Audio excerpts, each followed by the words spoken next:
வாழ்க வளமுடன். Welcome to TNPSC stars channel. Students, இன்னைக்கு உங்களுக்கான வீடியோ 9th ஸ்டாண்டர்ட் சயின்ஸ். இதில் நம்ம இன்னைக்கு பார்க்குறது அசைன்மெண்ட் கொஷின்ஸ் தான் பார்க்குறோம். ஸோ லெசன் 1க்கான கொஷின்ஸ் ஓகேங்களா. அளவீடு ஃபஸ்ட்டு ஃபிசிக்ஸ் இயற்பியலில் பார்க்கலாம். ஸோ கொஷின்ஸ் பாருங்கள். ஒளிச்செறிவின் எஸ்ஐ அலகுமுறை. ஒளிச்செறிவினுடைய எஸ்ஐ அலகுமுறை என்னதுங்க? கேண்டிலா. ஒரு ஒளியாண்டு அப்படிங்கிறது என்ன அப்படின்னு பார்த்தோம்னா 9.46 × 10⁻15 மீட்டர். சரிங்களா? ஓகேவா? ஒரு ஒளியாண்டு அப்படிங்கிறது 9.46 × 10⁻15 மீட்டர் இந்த மாதிரி வரும். சரியா?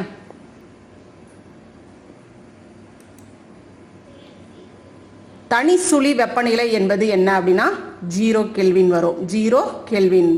ஓகேவா?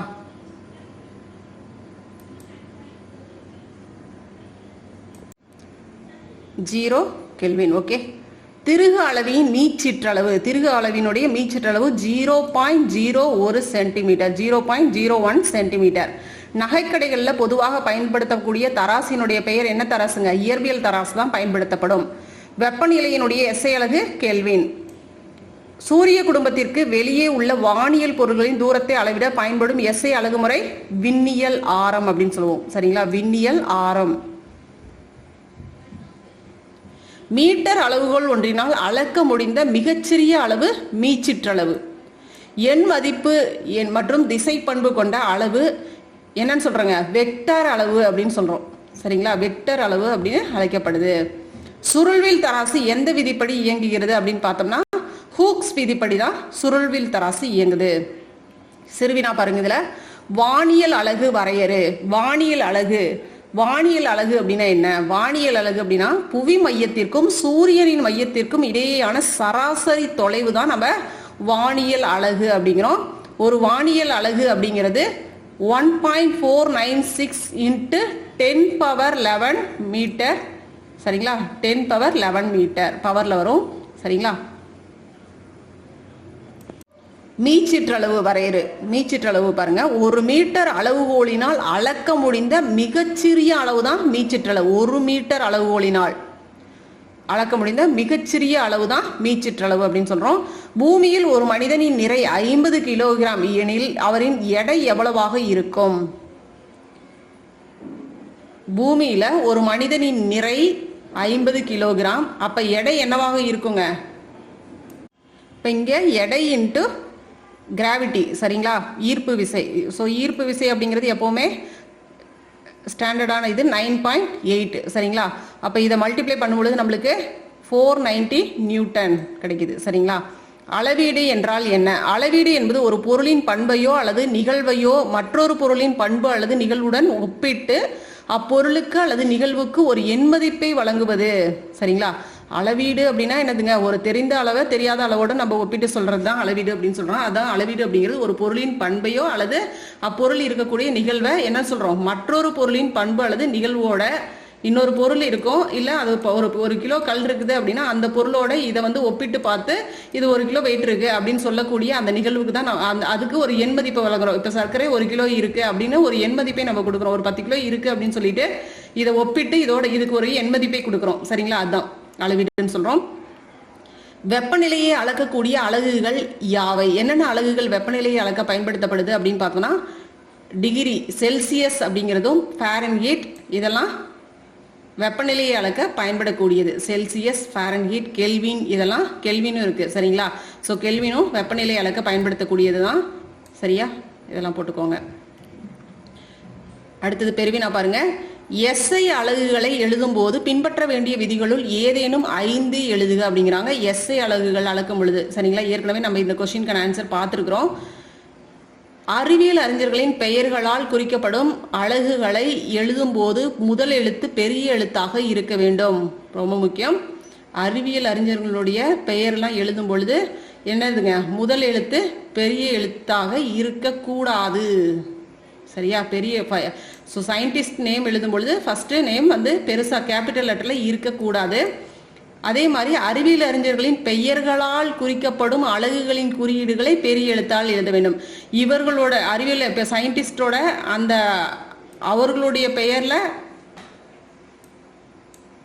குறிக்கக்கூடிய அந்த அலகுகள் இருக்கு இல்லையா, குறியீடுகள் இருக்கு இல்லையா, அதை நம்ம எப்படி எழுதணும், நியூட்டன் லா அப்படின்னு சொன்னா நியூட்டன் அப்படிங்கிறது இது கேபிட்டல் லெட்டர்ல வரணும். சரிங்களா. ஹென்றி அப்படிங்கும்போது ஹென்றி லா, இதெல்லாம் கேப்ஸ்ல வரணும். சரிங்களா. ஆனா அறிவியல் அறிஞர்களுடைய பெயர்களை நம்ம எழுதும் பொழுது அது ஸ்மால் லெட்டர்ல எழுதணும். ஃபர்ஸ்ட் லெட்டர் நம்ம எப்பவுமே பேருக்கு நம்ம கேபிட்டல் லெட்டர் தானே கொடுப்போம். ஆனா அது இங்க சயின்ஸ்ல இங்க இதுல வரும்பொழுது நம்ம கேபிட்டல்ல கொடுக்க கூடாது அப்படிங்கிறாங்க. அதே மாதிரி அலகுகளின் குறியீடுகளை பன்மையில் எழுதக்கூடாது. சரிங்களா. இப்ப 10 kg அப்படின்னு சொல்லுவோம், இதை நம்ம பன்மையில எழுதக்கூடாது, ப்ளூரல்ல நம்ம எழுதக்கூடாது. 10 kgs அப்படின்னு எழுதக்கூடாது, அது முக்கியம். சரியா, அது பார்த்துக்கோங்க. வெப்பநிலையை கெல்வின் அலகால் குறிப்பிடும் போது டிகிரி குறியிடக்கூடாது. சரிங்களா. ஸோ கெல்வினுக்கு நம்ம டிகிரி போட மாட்டோம் இல்லையா, செல்சியஸ் இது ஃபாரன்ஹீட் இது. ஆனா கெல்வினுக்கு மட்டும் நம்ம டிகிரி போடக்கூடாது. ஏற்றுக்கொள்ளப்பட்ட குறியீடுகளை மட்டும்தான் பயன்படுத்தணும். சரிங்களா. உலக அளவுல ஏற்றுக்கொள்ளப்பட்ட குறியீடுகளை மட்டும்தான் நம்ம பயன்படுத்தணும். எடுத்துக்காட்டா ஆம்பியர் என்பதை ஏஎம்பி என்றோ செகண்ட் என்பதை எஸ்இசி என்றோ அப்படிலாம் எழுதக்கூடாது. நம்ம எந்த மாதிரி நம்ம ஃபாலோ பண்ணிட்டு இருக்கிறோமோ அதே மெத்தட்ல தான் நம்ம ஃபாலோ பண்ணணும். சரிங்களா. இப்போ நம்ம மெசேஜ் அனுப்புறோம் அப்படின்னா அந்த மாதிரி நம்ம ஷார்ட்டாலாம் பண்றோம் இல்லையா, இந்த மாதிரி இதுல வந்து நம்ம ஷார்ட்டா இந்த மாதிரிலாம் எழுதக்கூடாது. சரிங்களா. எப்படி சொல்றோமோ அப்படியே தான் எழுதணும்.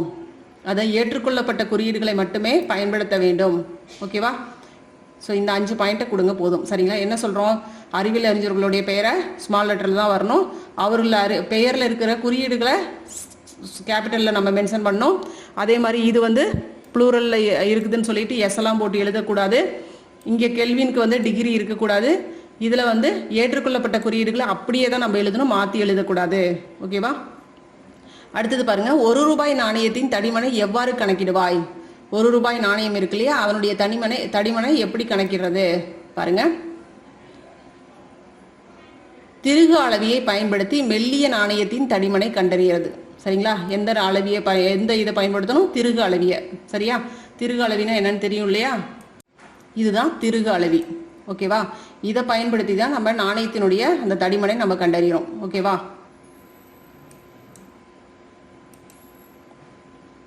எப்படின்னு பாருங்க. முதலில் திருகு அளவியின் குறியீடை தூரம், மீச்சிற்றளவு மற்றும் சுழிப்பிழை ஆகியவற்றை கண்டுபிடிக்க வேண்டும். சரிங்களா. இதுல என்னென்ன போட்டிருக்காங்கன்னு பாருங்க. குறியீடை தூரம், குறிக்கோள் இது, அதுக்கப்புறம் மீச்சிற்றளவு எவ்வளவு இருக்கு, மீச்சிற்றளவு எவ்வளவு இருக்கு, இதையெல்லாம் நம்ம ஃபர்ஸ்ட் கண்டுபிடிக்கணும். சரிங்களா. திருகு அளவியின் இரு சமதள பரப்புகளுக்கு இடையே மெல்லிய நாணயத்தை, அந்த நாணயத்தை வந்து எந்த இடத்துல வைக்கணும், இந்த கேப்ல, இந்த இடத்துல வைக்கணும். சரிங்களா. இந்த இடத்துல வைக்கணும். பற்சட்ட அமைப்பின் உதவியால் திருகு அளவியை என்ன பண்ணுவாங்க, டைட்டா திருப்பினும் இல்லையா, திருகி நாணயத்தை நன்றாக பற்றி கொள்ளுமாறு செய்ய வேண்டும். குறிகோள் காட்டும் அளவையும் குறிகோளின் வரைகோட்டுடன் இணையும் தலைகோள் பிரிவையும் குறித்து கொள்ள வேண்டும். இதை பிஎஸ்ஆர் சொல்லுவோம், இதை ஹெச்எஸ்சி. சரிங்களா. நாணயத்தின் தடிமன் equal to PSR plus திருத்தப்பட்ட HSR, அதாவது PSR plus HSC. சரிங்களா. பிளஸ் ஆர் மைனஸ்ல இருக்கும் ZC into LC. ஒவ்வொன்றுக்கும் இங்க சொல்லியிருக்கு பாருங்க. ZC அப்படின்னா சுழி திருத்தம். சரிங்களா. ஸோ ஒவ்வொரு இதுக்கும் LC அப்படின்னா மீச்சிற்றளவு. சரிங்களா. இதெல்லாம் தெரிஞ்சுக்கோங்க. HS அப்படிங்கிறது தலைக்கோள். ஓகேவா, தலைக்கோள். ஓகே.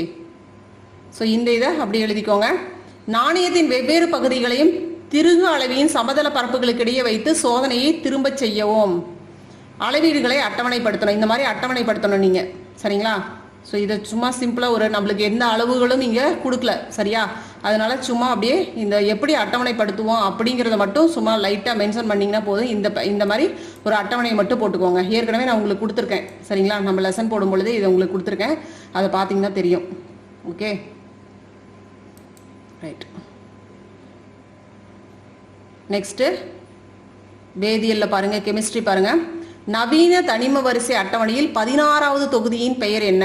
16வது தொகுதி எந்த தொகுதி அப்படின்னு பார்த்தோம்னா ஆக்சிஜன் குடும்பம் அல்லது சால்கோஜன் குடும்பம் அப்படின்னு சொல்லுவோம். சரிங்களா. 16வது தொகுதியை ஸோ இந்த இதுலேயே மென்ஷன் பண்ணியிருக்காங்க பாருங்க. நவீன தனிம வரிசை தொகுதிகளில் 16வது தொகுதியாக என்ன இருக்கு? ஆக்சிஜன் அல்லது சால்கோஜன் குடும்பம் அப்படின்னு சொல்லுவோம். சரிங்களா. ஹென்றி மோஸ்லே தனிமங்களின் இயற்பியல் மற்றும் வேதியியல் பண்புகளை விளக்க உதவிய பரிசோதனை முறை எக்ஸ் கதிர் சிதைவு. எக்ஸ் கதிர் சிதைவு. 16வது தொகுதியில் உள்ள தனிமங்கள் என்னென்ன தனிமங்கள் இருக்கு அப்படின்னு பார்த்தோம்னா oxygen, sulphur, selenium, tellurium, polonium. சரிங்களா? ஸோ ஆப்ஷன் ஃபர்ஸ்ட் ஆப்ஷன் 16வது தொகுதியில் உள்ள தனிமங்கள். ஓகேங்களா? ஸோ என்னென்ன? Oxygen, sulphur, selenium, tellurium, polonium. Okay. தனிம வரிசை அட்டவணையில் எந்த தொகுதியில் உலோகங்கள், அலோகங்கள் மற்றும் உலோக போலிகள் இடம்பெற்றுள்ளன? எந்த தொகுதியில அப்படின்னு பார்த்தோம்னா மூணுமே இருக்கக்கூடியது எந்த தொகுதி பார்த்தோம்னா பி தொகுதியில இருக்கும். மந்தவாயுக்கள் இடம்பெற்றுள்ள தொகுதி 18வது தொகுதியில மந்தவாயுக்கள் இருக்கும். இது எல்லாமே நம்மளுக்கு தனிம வரிசை அட்டவணையில நம்மளுக்கு நல்லா ஃபுல்லா கிளியரா தெரியணும். சரியா? உலோகங்களின் பண்புகள் எவை? உலோகங்களினுடைய பண்புகள் எப்படி இருக்குங்க? கடினத்தன்மையாக இருக்கும், பளபளப்பு தன்மையுடையது, கம்பியாக நீட்டக்கூடியதாக இருக்கும். அப்ப ஆன்சர் நம்மளுக்கு மேற்கண்ட அனைத்துமே தான். பி தொகுதியில் உள்ள அலோகம் என்னதுங்க? அலோகம் என்ன? Nitrogen, N. உலோக போலியின் பண்பு, உலோக போலியின் பண்பு என்னதுங்க? உலோக மற்றும் அலோக பண்பு ரெண்டுமே கொண்டதாக தான் இருக்கும் உலோக போலி. சரிங்களா?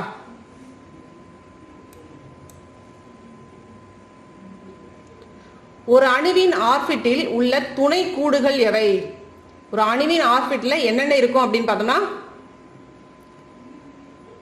எஸ் துணைக்கூடு அப்படின்னு இருக்கும், பி துணைக்கூடு, டி துணைக்கூடு, இது எல்லாமே ஆர்பிட்ல இருக்கும்.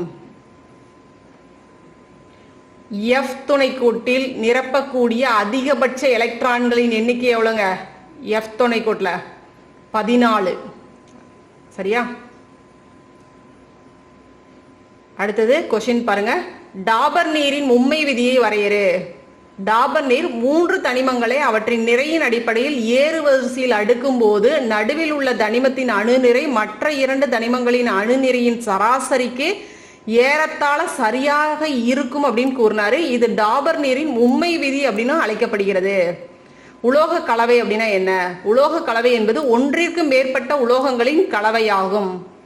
மந்தவாயுக்கள் அப்படிங்கிறது என்னதுங்க? Helium, neon, argon, krypton, xenon மற்றும் 18ஆம் தொகுதியில் உள்ள ரேடான் போன்ற தனிமங்கள் அரிய வாயுக்கள் அல்லது மந்த வாயுக்கள் என அழைக்கப்படுகின்றன. சரிங்களா? இது எல்லாமே அரிய வாயுக்கள் அல்லது மந்த வாயுக்கள். மந்த வாயுக்களுக்கு இன்னொரு பேரு அரிய வாயுக்கள். சரியா? இவை ஓரணு தனிமங்கள், மற்ற பொருட்களுடன் அவ்வளவு எளிதில் வினைபுரிவது இல்லை. இவை எல்லாமே என்ன தனிமங்கள்? ஓரணு தனிமங்கள். இது மற்ற பொருட்களுடன் அவ்வளவு எளிதில் சீக்கிரமா வினைபுரியறது இல்லை. இவை அதனாலதான் இது மந்த வாயுக்கள் அப்படின்னு அழைக்கப்படுது. மந்தமா மெதுவா வினைபுரினால. மேலும் இவை மிகச்சிறிய அளவிலேயே காணப்படுகின்றன. எனவே இவை அரிய வாயுக்கள் என்றும் அழைக்கப்படுது. பிரதிநிதித்துவ தனிமங்கள் குறிப்பு வரைக. பி தொகுதி தனிமங்கள் இவை அட்டவணையில் 13 முதல் 18 தொகுதிகள் வரை உள்ளன. பி தொகுதி தனிமங்கள் அதாவது பிரதிநிதித்துவ தனிமங்கள், பி தொகுதி தனிமங்கள் அப்படிங்கிறோம். அதுதான். சரியா? இது அட்டவணையில எப்படி இருக்கு? 13 முதல் 18 தொகுதிகள் வரை இருக்கு. இவற்றில் boron, carbon, nitrogen, oxygen, fluorine குடும்பம் மற்றும் மந்தவாயுக்கள் அடங்கும். சரிங்களா? மந்தவாயுக்கள், ஹீலியம், இவை பிரதிநிதித்துவ தனிமங்கள் என்று அழைக்கப்படுகிறது. சரியா? இதுதான் பி தொகுதி தனிமங்கள் அப்படின்னு சொல்றோம். உலோக கலவையின் பயன்கள் யாவை? உலோக கலவை இவை உலோக கலவை விரைவில் துருப்பிடிப்பதும் அரித்து போவதும் கிடையாது. அப்படியே அரித்தாலும் சிறிதளவு தான் சேதமடையக்கூடியதாக இருக்கு இந்த உலோக கலவைகள். இவை தூய உலோகத்தை விட கடினமானதாகவும் வலிமையானதாகவும் இருக்கும். எடுத்துக்காட்டா பார்த்தோம்னா தங்கம் செம்போடு கலக்கப்படும் போது தூய தங்கத்தை விட வலிமையானதாக இருக்கும். அதனாலதான் செம்பு கலந்து நம்மளுக்கு செயின்லாம் செஞ்சு கொடுக்குறாங்க. இவை தூய உலோகத்தை விட கடத்தும் தன்மை குறைந்தவை. எடுத்துக்காட்டா பார்த்தோம்னா செம்பு அதன் உலோக கலவைகளாகிய பித்தளை மற்றும் வெண்கலத்தை விட நன்கு வெப்பம் மற்றும் மின்சாரத்தை கடத்தக்கூடியதாக இருக்கு. சிலவற்றின் உருகுநிலை தூய உலோகத்தின் உருகுநிலையை விட குறைவு. எடுத்துக்காட்டா பட்டாசு என்பது ஈயம் மற்றும் வெள்ளியத்தின் கலவை பட்டாசு. இதன் உருகுநிலை குறைவு.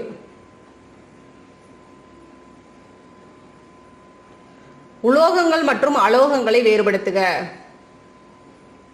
நெடுவினா உலோகங்கள் அலோகங்கள் நம்மளுக்கு இருக்கு. இங்கே பேஜ் நம்பர் 145ல இதுக்கு ஆப்போசிட் பாயிண்ட் அப்படியே நேராக தான் இங்கே கொடுத்துருக்காங்க.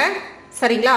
இப்போ பார்த்தீங்கன்னா உலோகங்கள் பொதுவாக கடினமான, பிரகாசமான, கம்பியாக நீட்டக்கூடிய, தகடாக அடிக்கக்கூடிய, உருவக்கூடிய மற்றும் வெப்பத்தையும் மின்சாரத்தையும் கடத்தக்கூடிய தன்மையுடையதாக இருக்கு. அலோகமானது பளபளப்பற்ற மென்மையான கம்பியாக நீட்ட முடியாத இந்த மாதிரி இருக்கு. சரியா? இது இப்படி கொடுத்துக்கலாம், பாயிண்டா நீட்டா கொடுத்துருக்கேன். சரியா? அப்படி ஆப்போசிட் பாயிண்டாவும் கொடுக்கலாம், இப்படியும் கொடுக்கலாம். அதெல்லாம் வந்து சின்ன கிளாஸோட முடிஞ்சிருச்சுங்க.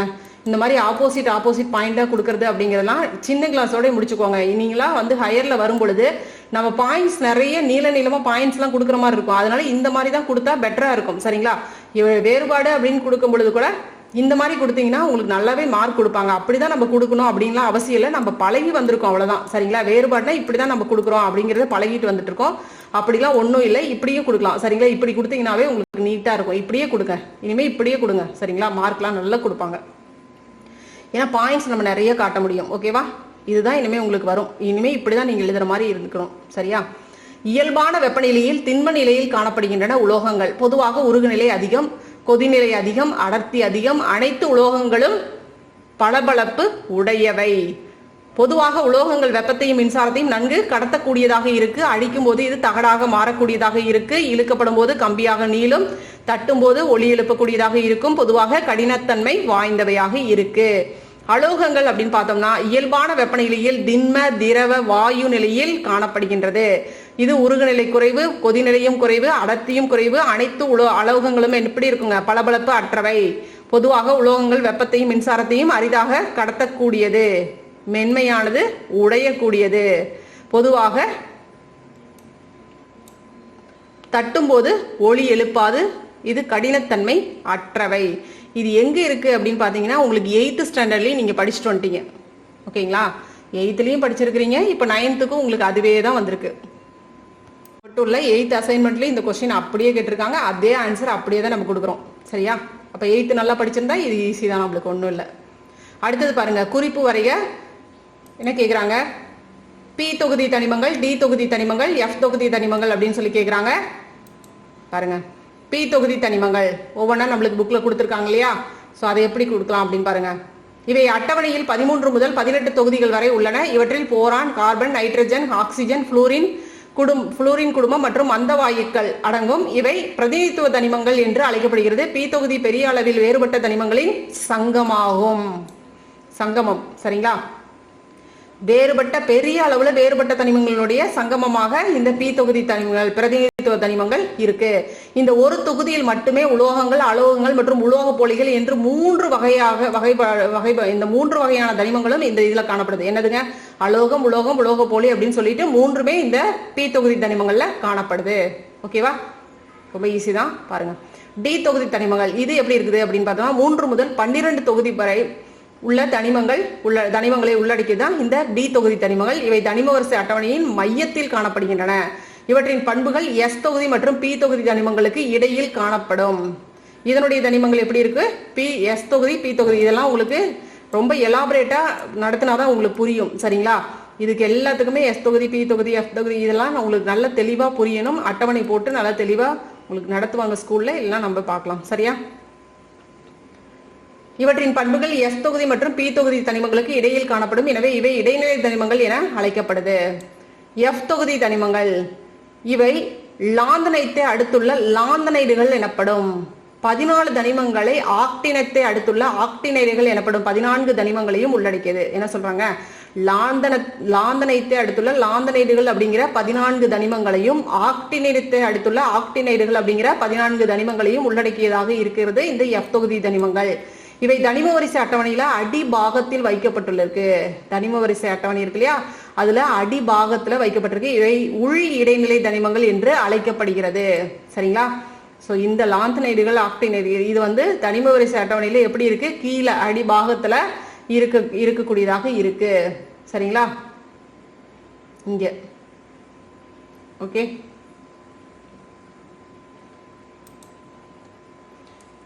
ஓகே குட்டீஸ், அடுத்தது பார்த்தீங்கன்னா உங்களுக்கு வந்து உயிரியல்ல திசுக்களின் அமைப்பு, லெசன் திசுக்களின் அமைப்பு. ஃபர்ஸ்ட் கொஸ்டின் பாருங்க. வயிற்றுப்போக்கின் போது நம் உடலில் இருந்து நிறைய நீர்ச்சத்து வெளியேறி விடுகின்றது. அதனை நம் உடலின் நாடி துடிப்பின் மூலம் மருத்துவர் கண்டறிந்து விடுறார். எந்த திசு நீர்ச்சத்து குறைவை காண்பிக்கும் திசுவாக செயல்படுது அப்படின்னு பார்த்தோம்னா எபித்திலி திசு. சாம் ஓட்டப்பந்தயத்தில் ஓடும் பொழுது அவன் காலில் சுளுக்கு ஏற்பட்டு விட்டது. இதற்கு காரணமாக இருக்கக்கூடியது என்ன அப்படின்னு பார்த்தோம்னா தசைநார்கள் அதிகமாக இழுக்கப்படுவதால் இந்த சுளுக்கு. அமீபா போன்ற நகரும் தன்மையுடையது. கொரோனா நோயை ஏற்படுத்தும் கொரோனா வைரஸை விழுங்கி நம் உடலுக்கு பாதுகாப்பை தரக்கூடிய திசு எது அப்படின்னு பார்த்தோம்னா இது எப்படி இருக்கும்? அமீபா போன்று நகரும் தன்மையுடையதாக இருக்கும். சரிங்களா? இந்த கொரோனா காலகட்டத்தில் கொரோனா நோயை ஏற்படுத்தக்கூடிய இந்த கொரோனா வைரஸ் இருக்கு இல்லையா, அதை விழுங்கி நம் உடலுக்கு பாதுகாப்பை ஏற்படுத்தக்கூடிய அந்த திசு எதுங்க? Leucocyte. Very very important question, பார்த்துக்கோங்க. திசுக்கள் பற்றிய படிப்பிற்கு ஹிஸ்டாலஜி அப்படின்னு படிப்பு பேரு. இதுக்கு பாரன்கைமா திசுக்கள் மீது ஒளிபடும் போது அவை பசுங்கணிகங்களை உற்பத்தி செய்கிறது. சரிங்களா? அப்பொழுது அவை எந்த திசு என்ன அழைக்கப்படுதுங்க? குளோரன்கைமா திசு என அழைக்கப்படுகிறது. ஓகேவா? இடையாக்கு திசுக்கள் என்பவை யாவை? இடையாக்கு திசுக்கள் பேஜ் நம்பர் 214 பாருங்க. இடையாக்கு திசுக்கள் இவை முதல்நிலை ஆக்கு திசுவின் ஒரு பகுதியாகும். நிலையான திசு பகுதிகளுக்கு இடையே இவை காணப்படுகிறது. இடையாக்கு திசு இலையின் அடிப்பகுதியிலோ அல்லது அடிப்பகுதியிலோ கணு விடைப்பகுதியின் அடியிலோ காணப்படுகின்றன. சரியா? எடுத்துக்காட்டா நம்ம என்ன சொல்றோம்? ஃபைனஸ் தாவரம் இதுக்கு இலையின் அடிப்பகுதியில் இருக்கிறதுக்கு, கணுவிடை பகுதியின் அடியில் இருக்கிறதுக்கு புற்கள் அப்படின்னு சொல்றோம். புற்கள் எடுத்துக்காட்டு. சரிங்களா? ஸோ ரெண்டு இடத்துலையுமே இதுல ரெண்டு இடத்துலையுமே இருக்கக்கூடிய அந்த திசுக்கு இடையாக்கு திசு அப்படின்னு சொல்றோம். சரிங்களா? இடையாக்கு திசு பாருங்க. இவை முதல்நிலை ஆக்கு திசுவின் ஒரு பகுதி.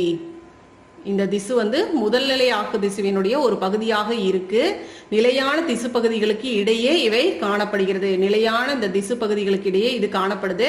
இடையாக்கு திசு இலையின் அடிப்பகுதியிலோ இலையினுடைய அந்த அடிப்பகுதியிலோ அல்லது கணுவிடை பகுதியின் அடிப்பகுதியிலோ, கணுவிடை பகுதி இருக்குல்லையே அதனுடைய அடிப்பகுதியிலோ காணப்படுகிறது. ஓகே, எடுத்துக்காட்டும் கண்டிப்பா கொடுக்கணும். நெக்ஸ்ட் கொஸ்டின், கூட்டு திசு என்றால் என்ன? கூட்டு திசு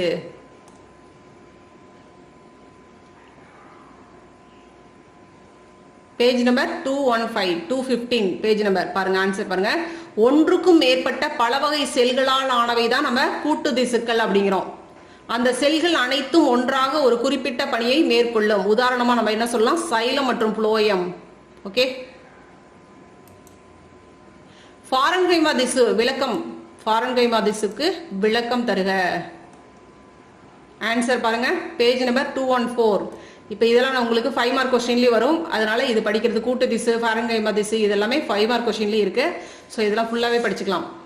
பாரன்கைமா உயிருள்ள செல்களா, இது விளக்கம் தருக அப்படிங்கிறதுனால நம்ம ஃபுல்லா படிச்சாகணும். சரியா? பாரன்கைமா திசு அப்படின்னா என்ன அப்படின்னா ஓரளவு கொஞ்சம் கொடுத்தா போதும். ஆனா விளக்கம் அப்படின்னு கேட்டாங்க, அதனால நம்ம ஃபுல்லா தான் கொடுத்தாகணும். பாரன்கைமா உயிருள்ள செல்களால் ஆன எளிய நிலைத்த திசுக்கள். பாரன்கைமா செல்கள் சம அளவுடைய மெல்லிய சுவர் உடைய முட்டை வடிவ அல்லது பலகோண அமைப்புடைய செல் இடைவெளியுடன் கூடிய திசுவாகும். ஓகே, முட்டை வடிவத்தில் இருக்கும். ஓகே, மெல்லிய சுவருடைய பல கோண அமைப்பில் இருக்கக்கூடிய ஒரு திசு. சரிங்களா? செல்லுக்கும் இடைவெளி இருக்கு. அப்படிப்பட்ட திசு தான் இந்த பாரன்கைமா. நீர் தாவரங்களில் பாரன்கைமா செல்கள் காற்றிடை பகுதியை கொண்டுள்ளதால் அவற்றிற்கு ஏரன்கைமா என்று பெயர். பாரன்கைமா திசுக்கள் மீது ஒளி படும்போது அவை பசுங்கணிகங்களை உற்பத்தி செய்கின்றன. சரியா? அதனால அப்பொழுது அவை என்னன்னு சொல்லி அழைக்கப்படுதுங்க? குளோரன்கைமா அப்படின்னு அழைக்கப்படுது. இப்ப இந்த பாரன்கைமா தான் ஒவ்வொரு இதுலையுமே இதுல மாற்றம் பெறும் பொழுது இது ஏரன்கைமா, இது குளோரன்கைமா அப்படின்னு சொல்லி மாற்றம் பெற்று அழைக்கப்படுது. ஓகேவா? So third answer. ஓகே, அடுத்தது 5 மார்க் கொஸ்டின்ல பாருங்க. நிலைத்த திசுக்களை விவரி அப்படிங்கிறாங்க. நிலைத்த திசு அப்படின்னா என்ன அப்படின்னு பார்த்தோம்னா இதுல இருந்து கொடுக்கணும். ஓகேவா?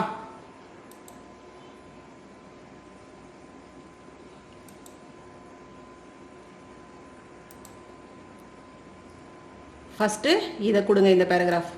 நிலைத்த திசுக்கள் பகுப்படையும் திறனை நிரந்தரமாகவோ அல்லது தற்காலிகமாகவோ இழந்த திசுக்களாகும். பகுப்படையக்கூடிய அந்த திறனை நிரந்தரமாக இழந்திருக்கும், இல்ல தற்காலிகமாக இழந்திருக்கும். அதுதான் நிலைத்த திசுக்கள். சரிங்களா? சில நேரத்தில் அவை பகுதி அல்லது முழு ஆக்க திசுவாக மாறிடுது. இந்த நிலைத்த திசு 2 வகையாக பிரிக்கப்படுது. 2 வகைப்படும். என்னென்ன? எளிய திசு, கூட்டு திசு அப்படின்னு சொல்லிட்டு 2 வகையாக இருக்கும். சரிங்களா? இந்த எளிய திசு ஃபுல்லா தான் எழுதணும். அதை அப்படியே கொடுத்துருங்க. சரியா? எளிய திசு ஒத்த அமைப்பு மற்றும் செயல்களை உடைய செல்களால் ஆன திசு தான் இந்த எளிய திசு அப்படின்னு சொல்றோம். உதாரணமா சொல்லலாம் ஃபாரன்ஹைமா, கோலன்ஹைமா மற்றும் ஸ்க்லீரன்ஹைமா. ஃபாரன்ஹைமா என்ன, இந்த மூணையும் நம்ம விளக்கி கொடுக்கணும் சரியா. ஃபாரன்ஹைமா, கோலன்ஹைமா, ஸ்க்லீரன்ஹைமா. இதுல நம்ம என்ன கொடுக்கணும், இந்த நிலைத்த திசு அப்படிங்கிறது 2 வகைப்படும், எளிய திசு, கூட்டு திசு. இந்த எளிய திசுல 3 வகையாக பிரிக்கப்படுது. ஃபாரன்ஹைமா, கோலன்ஹைமா, ஸ்க்லீரன்ஹைமா அப்படின்னு சொல்லிட்டு 3 வகையா பிரிக்கப்படுது. ஃபாரன்ஹைமானா என்ன, ஃபாரன்ஹைமா உயிருள்ள செல்களால் ஆன எளிய நிலைத்த திசுக்கள் ஆகும். ஓகே, அது மட்டும் கொடுத்தீங்கன்னா போதும். அடுத்தது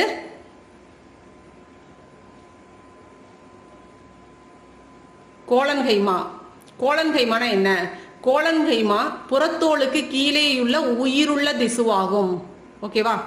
ஸ்க்லீரன்ஹைமா, ஸ்க்லீரன்ஹைமா அப்படிங்கிறது ஸ்க்லீரன்ஹைமா லிக்னினால் ஆன தடித்த செல் சுவரை உடையது.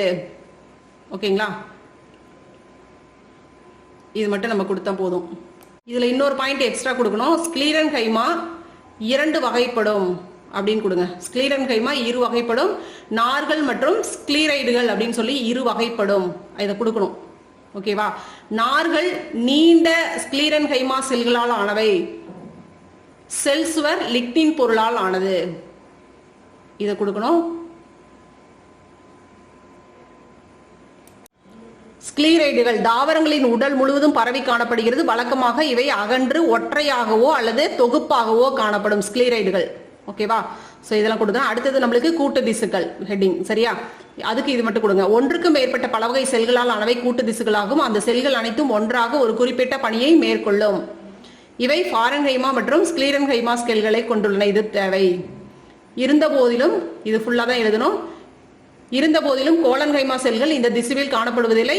பொதுவான உதாரணமாக பார்த்தோம்னா சைலம் மற்றும் புளோயம். ஓகேவா. சைலம்னா என்ன, இது ஒரு கடத்தும் திசுவாகும். இது நீர் மற்றும் கனிம ஊட்டச்சத்துக்களை தாவரத்தின் இலை பகுதிக்கு மேல் நோக்கி கடத்தும். இது ரொம்ப முக்கியம். அடுத்த பாயிண்ட், சைலம் தாவர உடலுக்கு உறுதி செய்கிறது. சரிங்களா. சைலம் பத்தி அதிகமா கொஸ்டின் வரும், 1 மார்க் கொஸ்டின். சைலம் பல்வேறு வகையான உறுப்புகளால் ஆனது. அவை சைலம் ட்ரெக்கீடுகள், சைலம் நார்கள், சைல குழாய்கள் மற்றும் சைலம் பாரன்ஹைமா ஆகும். ஓகே, இது மட்டும் கொடுங்க. அடுத்தது இதுக்கு புளோயம் வாங்க. சரிங்களா. சைலம் போன்று புளோயம் ஒரு கூட்டு திசுவாகும். இவற்றிலும் கீழ்கண்ட கூறுகள் காணப்படுகின்றன.